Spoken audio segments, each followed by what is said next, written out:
Hello friends, ఈరోజు ఈ వీడియోలో తమిళనాడు మెడికల్ కౌన్సిలింగ్కి సంబంధించిన అఫీషియల్ వెబ్సైట్లో యూజీ కోర్సెస్లో ఎంబీబీఎస్ బీడీఎస్ అడ్మిషన్కి సంబంధించి లేటెస్ట్ నోటిఫికేషన్స్ రిలీజ్ అయ్యాయి. అయితే ఈ కౌన్సిలింగ్లో పార్టిసిపేట్ చేసిన స్టూడెంట్స్కి ప్రొవిజనల్ మెరిట్ లిస్ట్ రిలీజ్ అయింది. ఇక్కడ చాలా కేటగిరీ ఆఫ్ స్టూడెంట్స్ ఉన్నారు కాబట్టి ఈ ప్రొవిజనల్ లిస్ట్ కూడా మనకి డిఫరెంట్ కేటగిరీలో రిలీజ్ చేశారు. సో మీరు ఏ కేటగిరీలో అప్లై చేసుకున్నారో ఆ కేటగిరీలో మీ పేరు, మీ యొక్క అప్లికేషన్ నెంబర్ ఉందో లేదో ఒకసారి చెక్ చేసుకోండి. అది ఉంటేనే మీరు వెబ్ కౌన్సిలింగ్లో పార్టిసిపేట్ చేసే అవకాశం ఉంటుంది. అంతేకాదండి, ఇక్కడ మనకి ఈ వెబ్ కౌన్సిలింగ్లో పార్టిసిపేట్ చేయడానికి సంబంధించి కూడా నోటిఫికేషన్ ఇచ్చారు. ఒకసారి ఈ లింక్ని మీరు క్లిక్ చేసి చూసినట్లయితే ఆ డీటెయిల్స్ అన్ని కూడా అవైలబుల్గా ఉన్నాయి. ఇక్కడ మీరు చూడొచ్చు, ఇదే ఆ నోటిఫికేషను. ఇక్కడ మొత్తం అంటే తమిళనాడులో అంటే గవర్నమెంట్ కోటాలో లేదా మేనేజ్మెంట్ కోటాలో government colleges, private colleges, self financing colleges వీటన్నింటిలో కూడా పార్టిసిపేట్ చేసే స్టూడెంట్స్కి సంబంధించిన వెబ్ కౌన్సిలింగ్ షెడ్యూల్ ఇది. ఇక్కడ మనకి ఆగస్టు 21 ఉదయం 10 గంటలకు స్టార్ట్ అవుతుంది అని చెప్తున్నారు. ఆగస్టు 27వ తారీఖు సాయంత్రం 5 గంటల వరకు ఈ వెబ్ కౌన్సిలింగ్ జరుగుతూ ఉంది. వెబ్ కౌన్సిలింగ్ అంటే అర్థము వెబ్ ఆప్షన్స్ పెట్టుకునే కౌన్సిలింగ్ ని వెబ్ కౌన్సిలింగ్ అంటారు. దీనికి మరలా రిజిస్ట్రేషన్ ఫీ కట్టాల్సి ఉంటుంది. దాంతోపాటు వెబ్ ఆప్షన్స్ ఫిల్ చేయాలి. అయితే ఇక్కడ ఇచ్చినటువంటి ర్యాంక్స్ గురించి మీరు పెద్దగా పట్టించుకోవాల్సిన అవసరం లేదండి. ఎందుకంటే మనకి ఆల్రెడీ ప్రొవిజనల్ మెరిట్ లిస్టు మీరు చూసినట్లయితే అక్కడ ర్యాంక్ సిస్టమ్ డిఫరెంట్గా ఉంటుంది. అప్లై చేసిన స్టూడెంట్స్ని బట్టి ర్యాంకింగ్ ఇచ్చారు కాబట్టి వీటి గురించి మీరు పెద్దగా పట్టించుకోవద్దు. బట్ మెరిట్ లిస్ట్లో ఉందో లేదో మాత్రం చెక్ చేసుకోండి. ఆ తర్వాత మీకు రిజల్ట్ 29వ తారీఖు రిజల్ట్ అనౌన్స్ చేస్తారు. అంటే మీరు రిపోర్ట్ చేయాల్సింది 30వ తారీఖు నుండి సెప్టెంబర్ 5వ తారీఖు మధ్యాహ్నం 12 గంటల లోపు మీరు రిపోర్ట్ చేయాల్సి ఉంటుంది. అయితే ఇక్కడ మీరు అప్లై చేసుకోవాలి అంటే ఫస్ట్ రిజిస్ట్రేషన్ ఫీ గవర్నమెంట్ కోటాలో అప్లై చేస్తే 500 రూపాయలు పే చేయాలి. అదే మేనేజ్మెంట్ కోటాలో అయితే 1000 రూపీస్ పే చేసి పార్టిసిపేట్ చేయాల్సి ఉంటుంది. అలాగే ఇక్కడ సెక్యూరిటీ డిపాజిట్ అమౌంట్ కూడా ఇక్కడ కట్టాల్సి ఉంటుంది. గవర్నమెంట్ కోటాలో అంటే తమిళనాడు లోకల్ స్టూడెంట్స్ అయితే 30,000 రూపాయలు పే చేయాల్సి ఉంటుంది. అలా కాకుండా మేనేజ్మెంట్ కోటాలో అంటే సిఎంసి వెల్లూరు అవ్వచ్చు, అలాగే ప్రైవేట్ కాలేజెస్లో ఒకవేళ మీరు ఏదైనా పేమెంట్ సీట్కి వెళ్ళాలి అనుకున్నట్లయితే సెల్ఫ్ ఫైనాన్స్డ్ యూనివర్సిటీస్ అయినా సరే మీరు ₹1,00,000 పే చేసి security deposit amount web options apply చేసుకోవాల్సి ఉంటుంది. ₹1,00,000 మీరు కడితేనే మీకు వెబ్ ఆప్షన్స్ ఓపెన్ అవుతాయి. కాబట్టి ఈ విషయం జాగ్రత్తగా గుర్తుంచుకొని, అంతేకాదండి అక్కడ 2 ఇయర్స్ బాండ్ కూడా ఉంది. ఈ 2 ఫ్యాక్టర్స్ మైండ్లో ఉంచుకొని మీరు ఇష్టమైతేనే మీరు పార్టిసిపేట్ చేయండి, లేదంటే ముందుగా ఆలోచించి డెసిషన్ తీసుకోండి. అంతేకాదండి, ఇక్కడ మీరు గమనించాల్సిన విషయం ఏంటంటే చాయిస్ ఫిల్లింగ్ చేసేటప్పుడు సిఎంసి వెల్లూరుకి మాత్రమే మీరు అప్లై చేస్తుంటే ఒకే ఒక ఆప్షన్ పెట్టుకోండి. సిఎంసి వెల్లూరు మాత్రమే చూజ్ చేసుకోవాలి.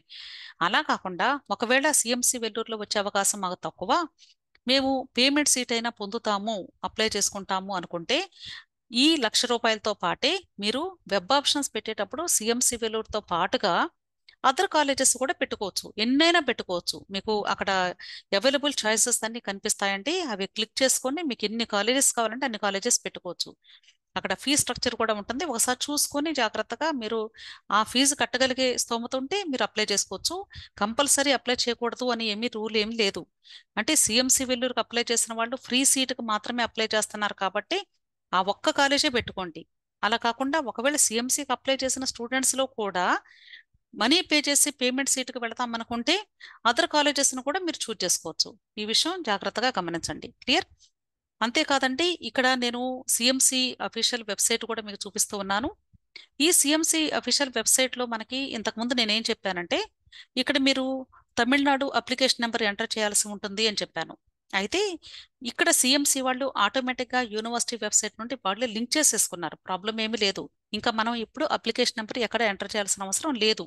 ఎందుకంటే చాలా మంది కూడా మీరు చెప్పారు ఇంతకుముందు వీడియోస్లో, కానీ అది ఎక్కడ కనిపించడం లేదని కంగారు పడుతూ ఉన్నారు. దయచేసి ఐఎమ్ సో సారీ అండి.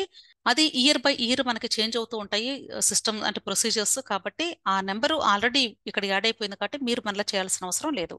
జస్ట్ మీరు ఇక్కడ ఈ లాగిన్ డీటెయిల్స్తో అంటే CMC application number, date of birth enter చేసి సైన్ ఇన్ అయ్యి మీ ర్యాంక్ని మాత్రమే చూసుకుంటే సరిపోతుంది. ఇది సైన్ ఇన్ అయినప్పుడు మీకు ర్యాంక్ కనిపిస్తుంది. ఆ ర్యాంక్ని మీరు చూసుకోండి. చాలా మందికి ఆ ర్యాంక్ ఏంటి మేడం, అది దాని గురించి అర్థం కావటం లేదని చెప్తూ ఉన్నారు, అడుగుతూ ఉన్నారు. ర్యాంక్ అంటే ఏం లేదండి, అక్కడ 2 ర్యాంక్స్ ఇచ్చారు.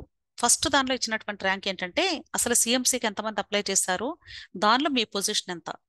అలాగే సెకండ్ ర్యాంక్ ఏంటంటే మీరు ఏ డైసిస్ నుండి అయితే స్పాన్సరింగ్ చేయబడుతూ ఉన్నారో ఆ స్పాన్సరింగ్ చేసే ఆ డైసిస్ నుండి టోటల్ నెంబర్ ఆఫ్ స్టూడెంట్స్ ఎంతమంది అప్లై చేశారో వాళ్ళల్లో మీ పొజిషన్ ఎంత అనేది ర్యాంకు, కేటగిరీ ర్యాంక్ అది. కాబట్టి జస్ట్ అది మన అవేర్నెస్ కోసం మాత్రమే, అంటే మనకి గెటింగ్ ఛాన్సెస్ ఎన్ని ఉన్నాయి అనేది తెలియటం కోసం మాత్రమే. సో ఎవరైతే ఈ సిఎంసి వెల్లూరుకి లేదా మేనేజ్మెంట్ కోటాకి అప్లై చేసుకున్నారో ప్రైవేట్ కాలేజెస్లో కూడా జాయిన్ అవ్వడానికి, వాళ్ళు తప్పనిసరిగా ₹1,00,000 డిపాజిట్ చేసి అప్పుడు మాత్రమే మీరు ఈ యొక్క వెబ్ ఆప్షన్స్ పెట్టుకొని సీట్ అలాట్మెంట్ పొందాల్సి ఉంటుంది.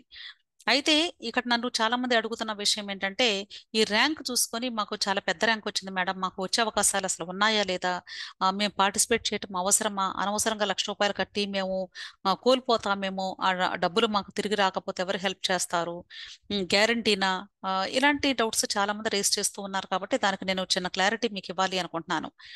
ఫస్ట్ థింగ్ ఏంటి అంటే, ₹1,00,000 సెక్యూరిటీ డిపాజిట్ అమౌంట్, అంటే రీఫండ్ ఫెసిలిటీ ఉన్నా సరే మీకు 6 months వరకు కూడా అమౌంట్ రీఫండ్ చేయబడదు, సుమారుగా చెప్తుంది నేను. అయితే ఎవరికి రీఫండ్ అవుతుంది అంటే, మీకు అసలు సీటే రాలేదనుకోండి సిఎంసీలో, మీ అమౌంట్ లో ₹1 కూడా కట్ అవ్వకుండా మీ అకౌంట్ లో డైరెక్ట్ గా పడిపోతుంది. సెకండ్ పాయింట్ ఏంటంటే, ఒకవేళ మీకు సీట్ అలాట్మెంట్ వచ్చి సెకండ్ రౌండ్ వరకు ఉండి అప్పుడు కానీ సీటు వదులుకొని వెళ్ళిపోతాము అంటే, అప్పుడు ఈ ₹1,00,000 వదులుకొని వెళ్ళిపోవాల్సి వస్తుంది. అలాంటి క్యాండిడేట్స్ కి ₹1,00,000 రీఫండ్ చేయబడవు. ఓకే. అలాగే ఇంకా కొద్దిమంది స్టూడెంట్స్ డౌట్ ఏంటంటే, అసలు మేము పార్టిసిపేట్ చేయడం అవసరమా అనేది చాలా మంది అడుగుతూ ఉన్నారు. దీనికి కూడా చిన్న క్లారిటీ ఇస్తానండి. అంటే ఇంతకు ముందు కౌన్సిలింగ్స్ లో బిఫోర్ లాస్ట్ ఇయర్ జరిగిన ఇన్సిడెంట్స్ ని బేస్ చేసుకుని మాత్రమే మీకు జస్ట్ చిన్న ఇన్ఫర్మేషన్ కన్వే చేస్తాను. అంటే నేను కూడా మీకు చెప్పలేను అసలు అప్లై చేసిన స్టూడెంట్స్ అందరూ పార్టిసిపేట్ చేస్తారా, పార్టిసిపేట్ చేసిన స్టూడెంట్స్ అందరూ సీటీ అలాట్మెంట్ పొందుతారా, లేదా సీటీ అలాట్మెంట్ వచ్చిన స్టూడెంట్స్ అందరూ జాయిన్ అవుతారా, ఇవన్నీ కూడా చెప్పాలి అంటే భవిష్యత్తు చెప్పినట్లయితే నేను, అవి మన చేతుల్లో ఉన్నది కాదు, ఎవరి ఆలోచన విధానాన్ని బట్టి వాళ్ళకు ఉంటుంది. అయితే నేను చెప్పే విషయం ఏంటంటే, ఇక్కడ మేజర్ గా ప్రతి ఒక్కరు ఆలోచించే పాయింట్స్ 2 పాయింట్స్ ఉన్నాయి. సిఎంసిలో 2 years బాండ్ అయితే ఖచ్చితంగా ఉంది. 2 years బాండ్ అంటే ప్రతి ఒక్కరు కూడా ఒక్కసారైనా సరే ఆలోచిస్తారు. సో చాలా మంది అప్లై చేస్తారు కానీ బిగినింగ్ లో, ఆ తర్వాత 2 years బాండ్ గురించి విన్నప్పుడు మళ్ళీ పీజీకి వెళ్ళటం లేట్ అవుతుందని కొద్దిమంది, లేదా అనవసరంగా ఆ 2 years వేస్ట్ అయిపోతాయి కదా మనకి, అంటే అకాడమిక్ గ్యాప్ వచ్చేస్తుందని, ఇట్లా డిఫరెంట్ థాట్స్ తో వాళ్ళు కొంచెం వెనకంజ వేసి అసలు వెబ్ కౌన్సిలింగ్ లో కూడా పార్టిసిపేట్ చేయకుండా ఉండొచ్చు. ఇంకొకటి ఏంటంటే, కొద్దిమంది స్టూడెంట్స్ ఏంటంటే, ఈ రిజల్ట్ వచ్చే నాటికి వాళ్ళ సొంత రాష్ట్రాల్లో, వాళ్ళ అంటే వాళ్ళ ఓన్ స్టేట్స్ లో ఏదైనా మంచి కాలేజెస్ కానీ వచ్చి ఉంటే, ఆల్రెడీ మాకు సీట్ వచ్చేసింది కదా, మరలా ఇక్కడ అనవసరంగా ₹1,00,000 కట్టి ఇక్కడికి వెళ్ళి జాయిన్ అవ్వటం అవసరమా, 2 years బాగుంటుంది కాబట్టి అని అక్కడ కూడా కొద్దిమంది డ్రాప్ అయిపోతూ ఉంటారు.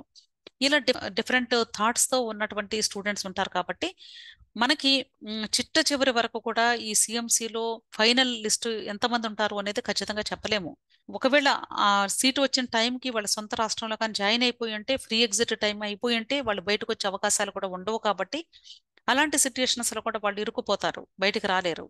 సో వాళ్ళ సీట్స్ కూడా నెక్స్ట్ రౌండ్స్ కి క్యారీ ఫార్వర్డ్ అవుతూ ఉంటాయి. సో ఇట్లా నేను 2022 తీసుకున్నట్లయితే సుమారుగా 300 పైగా వచ్చినటువంటి స్టూడెంట్, 300+ వచ్చినటువంటి స్టూడెంట్ కి ఒక అతనికి మాపప్ రౌండ్ లో సీటు దొరికింది.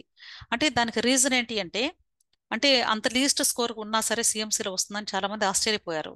అక్కడ రీజన్ అది కాదు.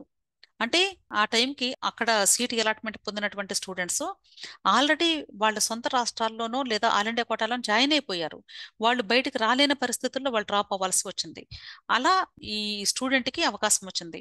అయితే మరి ఈ స్టూడెంట్ ఒక్కరే ఎందుకున్నారు మేడం, మరి అంతకంటే మంచి స్కోర్ వచ్చిన వాళ్ళు చాలా మంది ఉండుంటారు కదా అని మీకు డౌట్ రావచ్చు. చాలా మంది ఉంటారు, కానీ చాలా మంది పార్టిసిపేట్ చేయరు కదా. అంటే నాకు 300 కదా వచ్చింది, ఇప్పుడు నేను ర్యాంక్ చూసుకుంటే సుమారుగా నాది 200 300 ఉంది, లేదా 60 70 ఉంది. ఇంతమంది పైకి ఉన్నప్పుడు నా వరకు వస్తుందా అని చాలా మంది ₹1,00,000 కట్టి పార్టిసిపేట్ చెయ్యరు అసలు. ఎవరైతే ఏది ఏమైనా సరే ఒక ప్రయత్నం చివరి వరకు పోరాడదాం అనుకుంటారో, ₹1,00,000 కట్టేసి వదలకుండా ప్రతి రౌండ్ లో కూడా కౌన్సిలింగ్ కి పార్టిసిపేట్ చేస్తూ వెబ్ ఆప్షన్స్ పెట్టుకుంటూ ఉంటారో, వాళ్ళు మాత్రమే ఇలాంటి సక్సెస్ ని పొందుతూ ఉన్నారు. కాబట్టి నేను చెప్పేది ఏంటంటే, మీకు ఎవ్వరు కూడా అంటే ఏ ఇన్ఫర్మేషన్ కూడా మనకి పక్కాగా ఇలాగే ఉంటుందని చెప్పేటువంటి పరిస్థితి లేదు ఈ కౌన్సిలింగ్ లో. సో మీరు ప్రయత్నించటమే. ఒక ₹1,00,000 ఫిక్స్డ్ లో వేసుకున్నాం అనుకోండి అంతే. కాబట్టి మీకు ఎక్కడ సీట్ రాని పక్షంలో డెఫినెట్ గా ఇది మీకు సీట్ వచ్చే అవకాశాలు కూడా ఉండొచ్చు. కాబట్టి ఇది ఒక ప్రయత్నంగా మాత్రమే మీరు పార్టిసిపేట్ చేయమని నేను అందరినీ కూడా రిక్వెస్ట్ చేస్తూ ఉన్నాను. అంతేకాదండి, సో ఇక్కడ ఈ సిఎంసి అఫీషియల్ వెబ్సైట్ లో మీరు ఇంకా ఏ డేటా కూడా ఎంటర్ చేయాల్సిన అవసరం లేదు, కంగారు పడాల్సిన అవసరం లేదు. క్లియర్? సో మీరందరూ కూడా ఇన్ టైంలో వెబ్ ఆప్షన్స్ పెట్టుకొని జాగ్రత్తగా ఈ కౌన్సిలింగ్లో పార్టిసిపేట్ చేసి సీట్ అలాట్మెంట్స్ పొందాలని మీ అందరినీ కూడా రిక్వెస్ట్ చేస్తూ ఉన్నాను. అంతేకాదు ప్రతి రౌండ్కి కూడా మీరు ఫ్రెష్గా వెబ్ ఆప్షన్స్ పెట్టుకోవాల్సి ఉంటుంది. ఈ సిఎంసి వెబ్ కౌన్సిలింగ్లో ఫస్ట్ రౌండ్లో పెట్టిన వెబ్ ఆప్షన్స్ ఉండవు. మళ్ళీ సెకండ్ రౌండ్కి మీరు వెబ్ ఆప్షన్స్ పెట్టుకోవాలి. అయితే మీకు ఒక డౌట్ రావచ్చు ఇక్కడ, మరి సెకండ్ రౌండ్లో వెబ్ ఆప్షన్స్ పెట్టుకునేటప్పుడు ₹1,00,000 కట్టొచ్చా? లేదండి. ఫస్ట్ రౌండ్లో ఎవరైతే ₹1,00,000 కట్టి పార్టిసిపేట్ చేస్తారో వాళ్ళు మాత్రమే సెకండ్ రౌండ్లో వెబ్ ఆప్షన్స్ పెట్టుకోవడానికి ఎలిజిబిలిటీ ఉంటుంది. అంతేగాని అప్పుడు ఫ్రెష్గా ₹1,00,000 కడతామంటే వీలు కాదు. కాబట్టి ఈ ఫ్యాక్టర్స్ అన్నీ మీరు ఒకసారి ఆలోచించుకొని జాగ్రత్తగా థింక్ చేసి అప్పుడు డెసిషన్ తీసుకోండి. Okay, wish all the best. Thank you.